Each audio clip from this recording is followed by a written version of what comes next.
it's Joy and welcome to the firm. So I wanted to do a video on the proper way to put money into your LLC. So if you're just starting an LLC, if your LLC is not fully functional on its own, a lot of times as an owner, you're going to have to self-fund your LLC, meaning you're putting money from your personal account into your business account, or you're using your personal funds to pay for business expenses. So, every LLC needs to have, the first contract is going to be an operating agreement. This agreement or contract states how the LLC is to be ran, who can open up business bank accounts, how the losses and profits are going to be distributed. Some bank accounts require you to have your operating agreement before you open a bank account. This is probably the most important agreement for your LLC.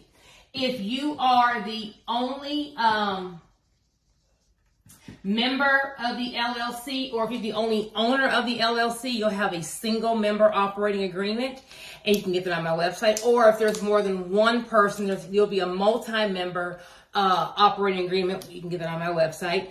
And this definitely states how things are going to be ran.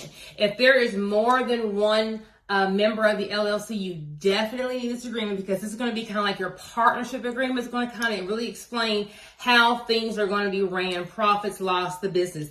If you don't have this, then you will have to use your state's default rules, and that may not be beneficial for you. Okay, so whether it's in your loan agreement or it's something separate, when you put money into your LLC, you need something called a capital agreement. Okay, the capital agreement states, hey, I, Joy, put $5,000 into my business to get, things going, whether it's my LLC, paying for my trademark, buying inventory, getting the website together, whatever. We don't just swipe the money from our personal account. We don't want to put the money into our business account and not classify that money, because if we do that, then that $5,000 may be classified as income, and now we're going to be paying tax on that, and we don't want that. Okay, so we're going to have a capital agreement. You can get that from me, and that's going to state how much money we put into the business. We're going to give this capital agreement to our tax preparer, our CPA, or accountant, so they can classify this income. Now, after I run through that $5,000, because as a business, it always takes money, and I have to go put more money into the business, I'm going to have an LLC loan agreement, okay?